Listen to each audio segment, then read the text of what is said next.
हूं आपके साथ हिमानी रैथानी और आज जागते रहो में सबसे पहले हम बात करने जा रहे हैं देश को मिलने वाली सबसे लंबे एक्सप्रेसवे यानी कि पूर्वांचल एक्सप्रेस वे की। जी हां, जिसे यूपी की विकास की एक रीढ़ बताया जा रहा है। ये बताया जा रहा है कि ये उसकी रीढ़ होगी। न केवल इतना बल्कि ये भारत का शक्तिपथ भी होगा। वो कैसे? क्योंकि ये दुश्मनों के दांत खट्टे करने में भी एक महत्वपूर्ण योगदान दे सकता है। जो इसकी हवाई पट्टी बनाई गई है वो कुछ इस तरह से बनाई गई है कि आपातकालीन में ये दुश्मनों के दांत खट्टे कर सके और यहां पर बड़े से बड़ा जो फाइटर प्लेन है वो टेक ऑफ भी कर सकता है, लैंड भी कर सकता है।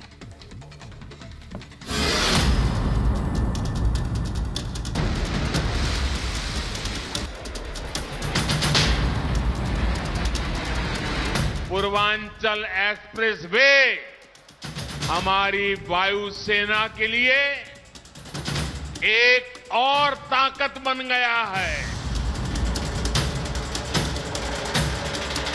उत्तर प्रदेश में बना ये देश का सबसे लंबा एक्सप्रेसवे है। राज्य के पूर्वांचल के जिले में अब राज्य की राजधानी लखनऊ से सुपरफास्ट स्पीड से जुड़ गए हैं। सिर्फ लखनऊ ही नहीं, इनके लिए अब दिल्ली भी दूर नहीं रही। ये एक्सप्रेसवे सिर्फ विकास को ही रफ्तार देगा बल्कि देश की रक्षा में भी महत्वपूर्ण साबित होगा।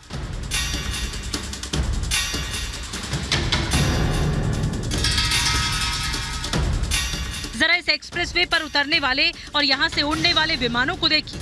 मिराज 2000 हो या AN-32, जैगवार हो या फिर सुखोई या भारी हरक्यूलिस, इस पूर्वांचल एक्सप्रेसवे पर आपातकाल में इन लड़ाकू विमानों के लिए हवाई पट्टी का भी काम करेगा।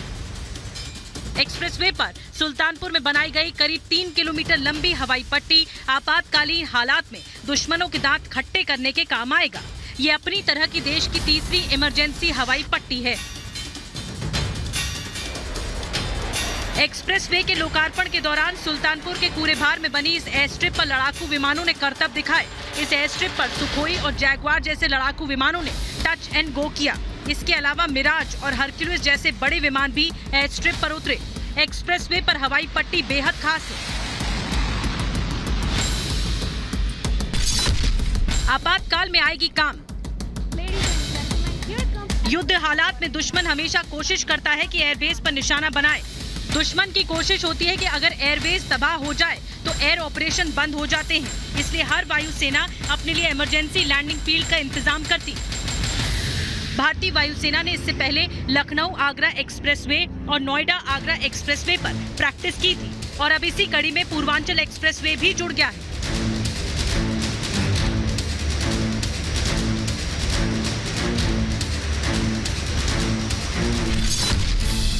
हर चुनौती के लिए तैयार। एक्सप्रेसवे पर इस तरह की एयर स्ट्रिप युद्ध के दौरान अहम भूमिका निभाती है। कूरेभार थाने में एयर ट्रैफिक सिग्नल कंट्रोलर लगा दिया गया है, जिसे जरूरत पड़ने पर एयरफोर्स कंट्रोल रूम के तौर पर इस्तेमाल कर सकेंगे। इस प्रकार की इमरजेंसी लैंडिंग फील्ड का तैयार होना ये बताता है कि भारत अपनी एकता, संप्रभुता और अखंडता की रक्षा के लिए सदैव तैयार है। जितनी जरूरी देश की समृद्धि है उतनी ही आवश्यक देश की सुरक्षा भी है। अब इमरजेंसी की स्थिति में पूर्वांचल एक्सप्रेसवे हमारी वायुसेना के लिए एक और ताकत बन गया है। सुल्तानपुर में बनाई गई इस हवाई पट्टी पर न सिर्फ फाइटर जेट उतर सकेंगे बल्कि आपात स्थितियों में यहां से दोबारा उड़ान भरकर पल भर में दुश्मन को तबाह करने में सक्षम होंगे। इसकी लंबाई 3.5 किलोमीटर और चौड़ाई 32 मीटर है। इसके पास ही यातायात के लिए 7 मीटर चौड़ी सर्विस रोड बनाई गई है। ये 2 लेन रोड है। इस पर ही यातायात संचालित होता रहेगा, जबकि सड़क के साथ रनवे की मोटाई 320 mm है, जिस पर भारी भरकम विमान उतर सकते हैं, जबकि सामान्य सड़क 90 mm मोटी है। पूर्वांचल एक्सप्रेसवे वो पूर्वांचल एक्सप्रेसवे जिसकी नींव 2018 में रखी गई थी, लेकिन आखिरकार ये बनकर जो है तैयार हो चुका है। उद्घाटन जो है आज प्रधानमंत्री नरेंद्र मोदी की तरफ से जो है किया गया और हमने ये भी देखा कि आखिर वायुसेना के विमान जो है वो किस तरीके से हवाई पट्टी पर अपनी शौर्य गाथा लिखते हुए नजर आए। लेकिन ऐसे में समझिए कि आज जब प्रधानमंत्री नरेंद्र मोदी सुल्तानपुर की धरती से उन्होंने हुंकार भरी तो सीधे सीधे विपक्ष पर हमला बोला, अखिलेश यादव पर बोला, पिछली सरकारों पर बोला और इतना ही नहीं, उन्होंने ये भी बताया कि आखिर किस तरीके से पहले के जो मुख्यमंत्री थे वो जब प्रधानमंत्री को रिसीव करने के लिए आया करते थे तो उन्हें शर्म आया करती थी। इतना ही नहीं, आखिर पहले की सरकारें जो हैं वो किस तरीके से विकास के नाम पर सिर्फ और सिर्फ जनता को बेवकूफ बनाने का काम कर रही थी। वायुसेना देश के अलग अलग हिस्सों में नेशनल हाईवे और एक्सप्रेस हाईवे पर वो जगह चिन्हित कर रही है जहां लड़ाकू विमान लैंडिंग और टेक ऑफ कर सकेंगे। अभी कुछ दिन पहले ही राजस्थान में बाड़मेर के पास NH 925 पर इमरजेंसी लैंडिंग फील्ड का उद्घाटन किया गया था। बताया जा रहा है कि करीब 20 ऐसी जगह और हैं जहां इनको विकसित किया जाएगा। इनमें से कुछ हैं जम्मू कश्मीर में बिजबेहरा चिनार बाग हाईवे, उत्तराखंड में काठ गोदाम रामपुर हाईवे, पश्चिम बंगाल में खड़गपुर कोटद्वार हाईवे, असम में मोहनबारी तिनसुकिया हाईवे। भारतीय वायुसेना कश्मीर से कन्याकुमारी तक हाईवे पर उन जगहों की पहचान कर रही है जहां जरूरत पड़ने पर फाइटर जेट्स को लैंड कराया जा सके। पूर्वांचल एक्सप्रेसवे पर से विकास को रफ्तार मिलेगी तो यहां बनी एयर स्ट्रिप देश की शक्ति और बढ़ाएगी। Bureau report, Republic Bharat.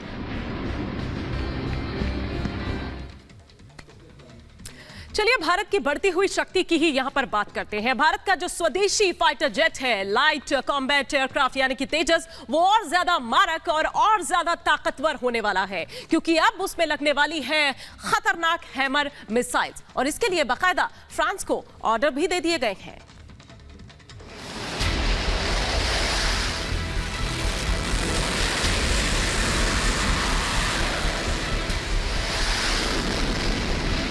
और ताकतवर होगा तेजस।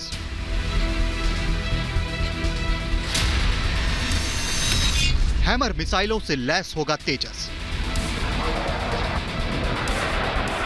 भारत में बना लाइट कॉम्बैट एयरक्राफ्ट तेजस अब और ज्यादा ताकतवर होने जा रहा है।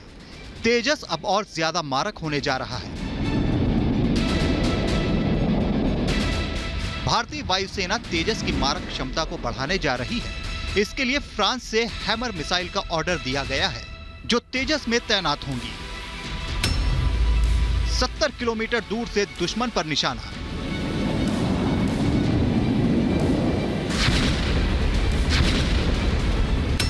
चीन पाकिस्तान के विमानों से ताकतवर होगा तेजस।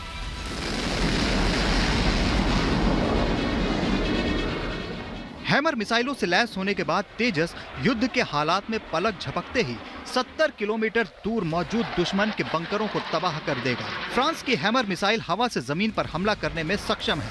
यह मिसाइल 70 किलोमीटर दूर दुश्मन के मजबूत से मजबूत लक्ष्य को भेद सकती है।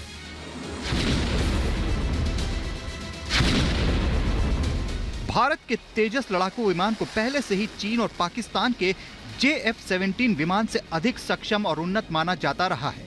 ऐसे में हैमर मिसाइल लगने से ये JF-17 से ज्यादा खतरनाक हो जाएगा। आपको हैमर मिसाइल की खूबियां बताते हैं। हैमर मिसाइल की लंबाई 3 मीटर के करीब होती है। वजन 330 किलो के आसपास होता है। इससे 60 से 70 किलोमीटर तक निशाना साधा जा सकता है। फायर एंड फॉरगेट इस मिसाइल की बड़ी खासियत है। ये सटीकता से निशाना लगाती है, हर तरह के लक्ष्य साध सकती है। इसमें आधुनिक नेविगेशन सिस्टम लगा हुआ है। इन मिसाइलों के जरिए 125 किलो से 500 किलो तक के बम गिराए जा सकते हैं। किसी भी मौसम, किसी भी समय निशाना लगाया जा सकता है। भारत को हैमर मिसाइल की पहली खेप तब मिली थी जब राफाल विमान भारत आया था। अब भारत और हैमर मिसाइलों को मंगाकर इसे तेजस में तैनात करेगा। इससे भारतीय वायुसेना की हवा से जमीन पर मार करने की क्षमता में बढ़ोतरी होगी। चीन पाक को संदेश। भारतीय वायुसेना तेजस की क्षमताओं में उस समय बढ़ोतरी कर रही है जब चीन और पाकिस्तान से सीमा पर भारत का गतिरोध जारी है। चीन LAC पर लगातार कोई ना कोई चाल चलने की कोशिश कर रहा है, वहीं पाकिस्तान LOC पर साजिशें रचता रहता है। ऐसे में भारतीय वायुसेना के तेजस की क्षमताओं में वृद्धि करने से पाकिस्तान और चीन को कड़ा संदेश जाएगा। Bureau report, Republic Bharat.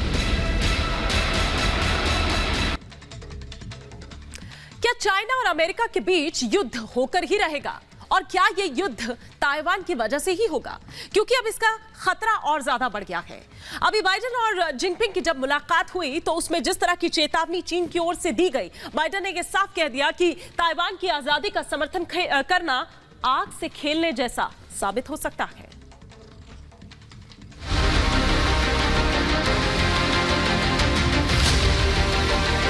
Good evening to everyone here in the United States, and good morning to you, Mr. President, in Beijing. 第一次以视频的方式会晤。 तनाव बढ़ता ही जा रहा है, युद्ध के बादल और घने होते जा रहे हैं। ये आशंका बढ़ती जा रही है कि क्या ताइवान के मुद्दे पर अमेरिका और चीन भिड़ जाएंगे? क्या ताइवान की आजादी का मसला दुनिया की दो बड़ी शक्तियों के बीच जंग में बदल जाएगा? क्योंकि चीन और अमेरिका के बीच हुए एक डिजिटल सम्मेलन के बाद भी कोई राय बनती नहीं दिख रही। उल्टा चीन के तेवर और कड़े होते जा रहे हैं। बाइडेन को जिनपिंग की धमकी, आग से खेलोगे तो जल जाओगे। ताइवान का समर्थन अमेरिका के लिए खतरनाक। अमेरिका और चीन के बीच ताइवान मुद्दे और दोनों देशों के बीच तनातनी को लेकर एक डिजिटल शिखर सम्मेलन हुआ। इस सम्मेलन से पहले जिस तरह से दोनों देशों के बीच आरोपों और धमकियों का दौर जारी था, उसे देखते हुए बहुत ज्यादा उम्मीद तो नहीं थी, और यह सच साबित भी हुआ। शिखर सम्मेलन में अमेरिकी राष्ट्रपति जो बाइडेन और चीन के राष्ट्रपति शी जिनपिंग शामिल थे, लेकिन ताइवान को लेकर चीन के रुख में 1% भी बदलाव नहीं आया। चीन ने ताइवान की आजादी का समर्थन करने वालों को फिर चेतावनी दी। चीन के राष्ट्रपति शी जिनपिंग ने कहा कि अमेरिका के कुछ लोग चीन को नियंत्रित करने के लिए ताइवान का इस्तेमाल करना चाहते हैं, लेकिन ये बहुत खतरनाक है और आग से खेलने जैसा है। ताइवान को लेकर चीन ने अपना रुख साफ कर रखा है। वो ताइवान को अपना हिस्सा मानता है। वो ताइवान की आजादी का समर्थन करने वालों को कड़ी सजा देने की बात करता है। उसने ये साफ कर दिया है कि वो ताइवान को मिलाकर रहेगा। चीनी सेना, नौसेना और वायुसेना लगातार ताइवान के सामने शक्ति प्रदर्शन कर रहे हैं। चीनी लड़ाकू विमान लगातार ताइवान के रक्षा क्षेत्र में जा रहे हैं। चीन ने तो कुछ दिन पहले अपनी जमीन पर कब्जा करने का सैन्य अभ्यास भी किया। वहीं ताइवान ने भी ये साफ कर दिया कि वो चीन की धमकियों से डरने वाला नहीं। ताइवान एक आजाद देश है, यहाँ चीन का कानून नहीं चलेगा। चीन के साथ बढ़ते तनाव के बीच ताइवान को अमेरिका मदद कर रहा है। अमेरिकी युद्धपोत इस इलाके में मौजूद है ताकि किसी भी हालात से निपटने के लिए तैयार रहे। चीन अमेरिकी युद्धपोतों की तैनाती पर लगातार आपत्ति जताता रहा है। चीन लगातार अमेरिका को धमकी दे रहा है कि वो ताइवान से दूर रहे। शिखर सम्मेलन में बाइडेन और जिनपिंग के बीच ताइवान समेत हांगकांग, तिब्बत, कोविड समेत कई मुद्दों पर चर्चा हुई, लेकिन बात बनती नहीं दिख रही। खासकर ताइवान के मुद्दे पर तो चीन टस से मस होने को तैयार नहीं, बल्कि सीधे सीधे अंजाम भुगतने की धमकियां दे रहा है। Bureau report, Republic Bharat. और अब बात करते हैं कांग्रेस नेता सलमान खुर्शीद की, जिनकी नई किताब हिंदुत्व को लेकर की गई टिप्पणी के बाद विवादों में घिर गई है। और अब एक ऑडियो वायरल हो रहा है जिसमें यह बताया जा रहा है कि एक पूर्व कांग्रेसी कार्यकर्ता ने सलमान खुर्शीद से कई सवाल पूछ डाले और सलमान खुर्शीद से एक का भी जवाब देते नहीं बना।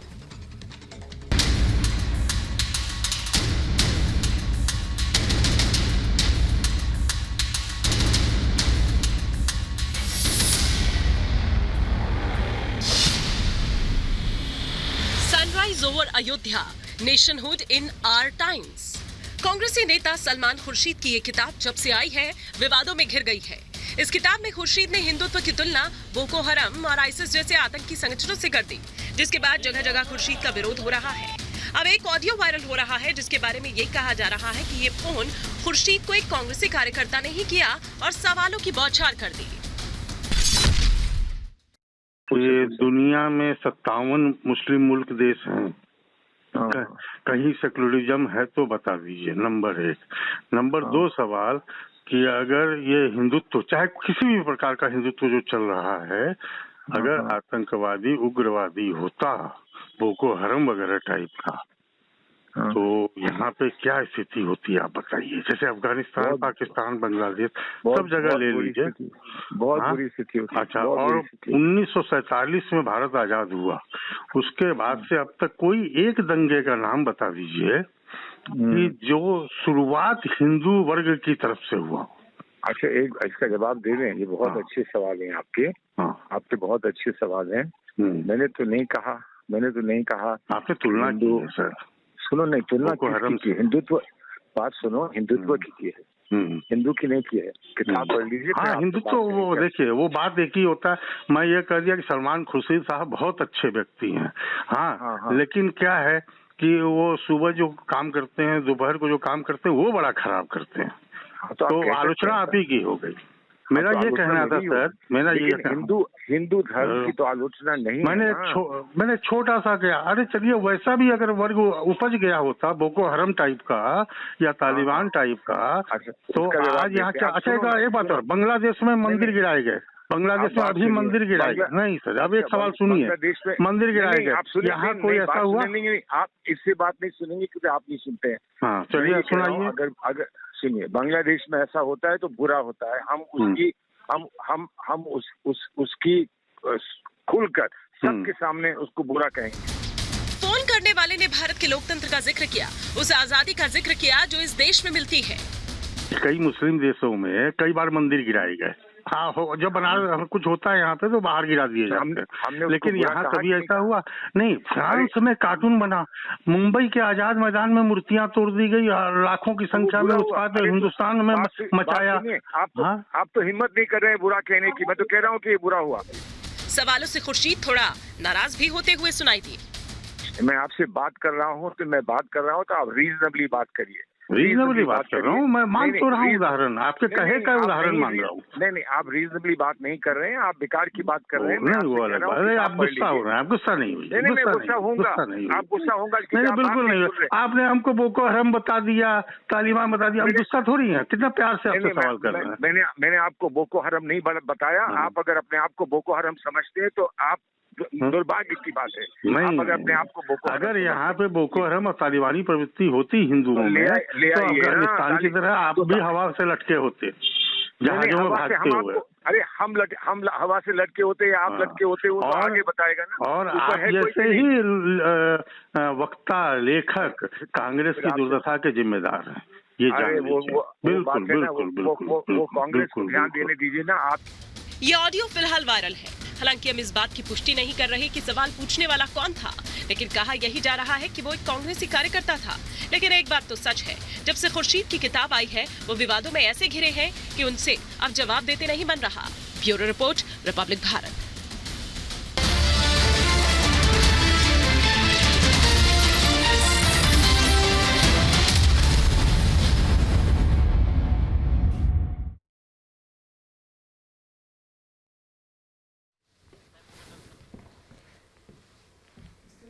वो एक मुलाकात हो गया था वार्ता की जगह ना, यहीं से कर दूं जिस पे चेयर ना आए।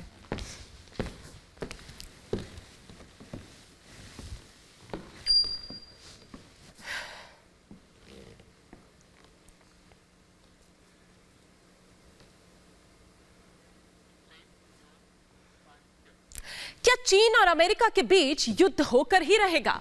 और क्या ये युद्ध ताइवान को लेकर ही होगा?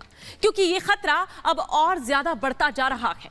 बात अगर करें बाइडेन और जिनपिंग के बीच हुई वार्ता को लेकर, तो उस पर चीनी राष्ट्रपति की ओर से ये दो टूक कह दिया गया, ये चेतावनी दे दी गई कि अगर ताइवान की आजादी को लेकर समर्थन किया